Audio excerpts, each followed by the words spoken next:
Selamat malam, Bismillahirrahmanirrahim. Berjumpa kembali bersama saya Ahmad Barok di dalam channel Amo Official. Jadi pada kali ini kita akan melakukan wawancara dengan Bapak Haji Ade Sofyan STMM. Beliau adalah seorang praktisi sekaligus ahli di bidang manajemen. Nah, jadi yang kita tanyakan adalah bagaimana sih Pak wirausaha yang baik di dalam era digital ini?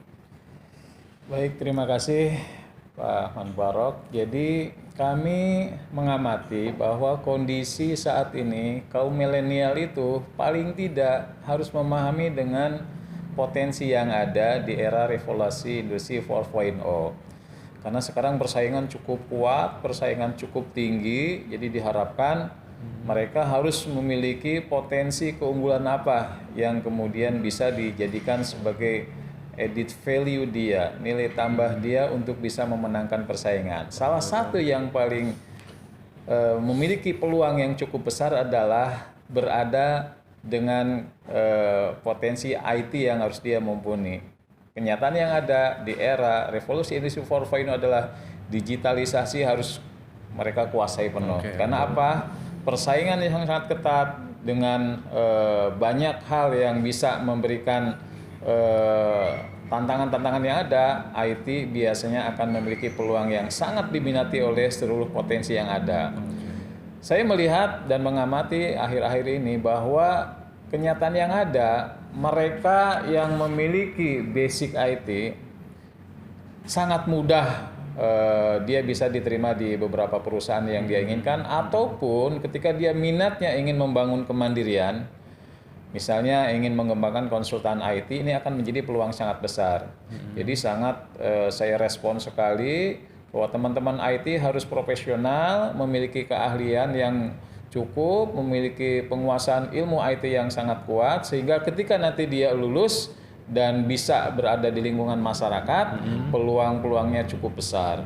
Kembali kepada pribadinya memang, ya kembali kepada pribadinya. Kalau memang pribadinya hanya melulu ingin menjadi orang yang biasa-biasa saja, bukan luar biasa, ya itulah yang diharapkan. Tetapi saya berharap sih ya teman-teman yang mereka memiliki latar belakang IT, yang memiliki keilmuan yang tidak dimiliki oleh orang lain, akan menjadi salah satu kekuatan yang cukup besar menangkap peluang-peluang yang ada untuk bisa membangun kemandirian ke depannya. Oke, betul.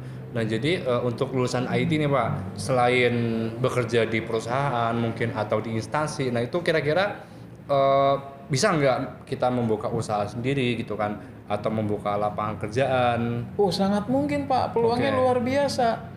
IT ini kalau misalnya kita betul-betul lebih profesional, sebenarnya dibandingkan kalau kita bekerja di tempat orang lain, saya sih cenderung lebih membangun coba kemandirian. Karena apa? Potensi peluangnya cukup besar sekali. Sekarang siapa sih yang tidak butuh dengan IT? Betul. Dari kalangan yang memang kalau kita lihat sekarang anak kecil saja sudah harus melek IT. Betul. Ya, tidak boleh gaptek. Nah, apalagi kalangan dunia bisnis, dunia usaha. Kalau tidak menggunakan IT sangat ketinggalan. Betul. Siapa yang mau bermitra? Siapa yang mau menggunakan produk-produk mereka? Oleh karenanya lulusan IT harus menjadi seorang profesional dengan keilmuannya. Jadikan kesempatan itu dia bisa bangun kemandirian dengan coba kembangkan ilmu IT yang dia dapat selama dia mengikuti perkuliahan di kampusnya ya tentunya. Betul, jadi pada intinya gitu kan, seorang yang lagi belajar IT harus betul-betul bersungguh-sungguh belajar mendalami ilmunya. Betul, gitu Pak. siapapun dia dengan bidangnya harus fokus pada akhirnya. Nah, kami melihat IT ini memiliki potensi yang cukup luar biasa perannya dan besar peluangnya. Artinya peluang untuk bisnis, peluang untuk membangun usaha, bahkan kalaupun tadi keinginan dia bekerja, perusahaan-perusahaan besar dengan orang yang profesional di bidang IT, sangat mudah mereka bisa menjadi bagian dari perusahaan-perusahaan tersebut. Oke. Nah, gini Pak, misalkan salah satu contoh usaha di bidang IT itu apa Pak? Salah satunya aja, salah satu contoh. Ya, sebenarnya lebih kepada bagaimana dia menjadi seorang konsultan IT. Ya, artinya banyak sekarang para pebisnis, ya paling tidak UKM sekarang dia harus melek IT. Karena apapun dalam bentuk proses manajerialnya, proses di dalam akuntansinya, finance-nya, itu yang namanya IT sudah sangat dibutuhkan. Sudah bukan zamannya lagi sekarang konvensional, manual, itu akan berdampak pada ketidaktelitian, banyak kehilangan data dan lain sebagainya. Tapi dengan konsep IT semuanya bisa tertib, bisa teliti dan bisa hasilnya pun sangat memuaskan pelanggan. Berarti peran IT atau sistem informasi itu sangat berperan bagi proses bisnis yang ada di perusahaan ya Pak ya? Pasti sangat berperan besar. Ya, sangat. Suatu negara kalau IT-nya sudah kuat, mereka bisa menguasai internasional dunia. Artinya apa? Peran sistem informasi yang harus diperkuat pada SDM kita terutama ini akan menjadi salah satu daya dongkrak yang kuat untuk bisa meningkatkan daya kemampuan kompetensi dia. Karena apapun kalau dia sudah kompeten di bidangnya, peluang mana sih yang tidak bisa dimasuki gitu ya. Semua sekarang butuh IT. Lembaga apapun, bisnis apapun, mereka pasti butuh IT. Oke Pak. Nah, ini Pak, terkait dengan pemerintahan nih Pak, apakah mungkin apabila semua proses pemerintahan itu sudah dilakukan oleh sistem nih Pak, oleh IT, apakah itu mungkin dapat meminimalisir adanya korupsi Pak? Nah, sebenarnya kalau berbicara kepada kalangan birokrat, IT itu harus menjadi salah satu kontrol, salah satu indikator ketika terjadi penyimpangan, misalnya dari accountability-nya akan nampak di sana, ya. Itu pun semuanya IT orang yang melakukan ya, artinya faktor manusia pada akhirnya. Jadi kalau manusia tidak memiliki mental yang baik, mental yang jujur, amanah, ya semuanya ya kembali pada manusia.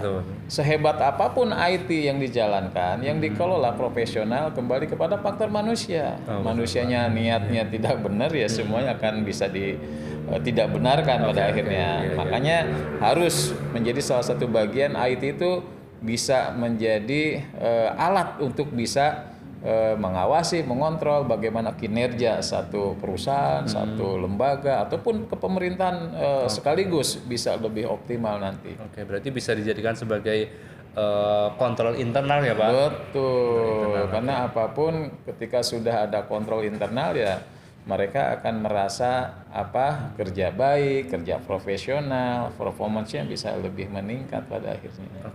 Barangkali Mas Arif mau ada yang ditanyakan?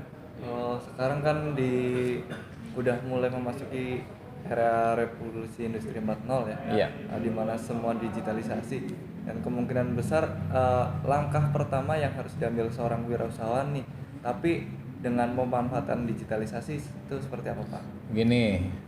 Sekarang kalau kita sudah melek IT, optimalkan IT itu jadikan sebagai alat yang bisa membantu kinerja kita. Ya, jangan mungkin hanya sebatas adanya medsos lebih kepada memberitakan sesuatu yang nggak benar, yang nggak baik. Kita ambil sisi positifnya, apapun ada positif ada negatif. Kalau memang IT ini bisa kita jadikan sebagai sarana atau media untuk bisa lebih meningkatkan peluang-peluang kita membangun bisnis, membangun usaha akan sangat terbantu sekali. Nah, dasarnya seperti apa? Milikilah keilmuan yang profesional dari IT tersebut, ya jadikan sebagai ilmu yang didapat oleh mahasiswa di lingkungan IT ini harus menjadi salah satu bagian yang bisa membuat dirinya profesional, ya. Kompetensi itu harus bisa kita tunjukkan kepada orang yang membutuhkan profesionalisme kita. Maka itu akan dihargai oleh mereka. Oleh karenanya, ketika nanti misalnya seorang mahasiswa di IT lulus, kemudian dia hanya melulu berpikirannya menjadi orang yang tidak bisa mengoptimalkan potensi yang ada, ya selamanya akan begitu hasilnya. Jaring, cari peluang yang lebih besar lagi, bangun network yang lebih baik. Disitulah kita bisa berperan lebih optimal. Revolusi industri 4.0, bagaimana menciptakan digitalisasi itu, semua sudah harus merata, semua sudah harus bisa terkena sehingga kita mudah untuk masuk ke arah sana. Kira-kira seperti itu. Terakhir nih Pak, mungkin Bapak ada pesan-pesan untuk generasi milenial nih Pak, ya, untuk menghadapi era digital ini? Baik, saya memberikan satu pesan yang mungkin bisa dijadikan sebagai bahan untuk memotivasi teman-teman milenial kita. Jadikanlah setiap apa yang didapat, ya, ilmu apapun, bidang apapun, khususnya mungkin saya di sini bicara lebih kepada IT, menjadi salah satu bagian yang bisa memberikan salah satu sarana positif, profesionalisme ke depan menjadi lebih baik, kuasai IT lebih baik, karena dengan ilmu IT semuanya akan bisa kita coba optimalkan dan potensi yang kita miliki akan menjadi nilai jual yang lebih baik pada masa yang akan datang. Persaingan semakin tinggi, persaingan cukup kuat sehingga dibutuhkan profesionalisme, kompetensi dari kaum milenial itu sendiri, sehingga itulah mereka akan menjadi orang-orang yang prestasi pada akhirnya. Oke, terima kasih banyak Pak Haji Ade Sofyan dan rekan-rekan. Jadi begitulah hasil wawancara kita dengan Bapak Insinyur Haji Ade Sofyan MM selaku praktisi IT dan praktisi ilmu manajemen. Terima kasih waktunya Pak untuk dalam sesi ini. Mungkin kedepannya kita akan panggil lagi beliau sebagai narasumber kita, ya Pak, lain kali Pak. Insyaallah. Terima kasih telah menyaksikan video ini. Wassalamualaikum warahmatullahi wabarakatuh. Waalaikumsalam warahmatullahi wabarakatuh.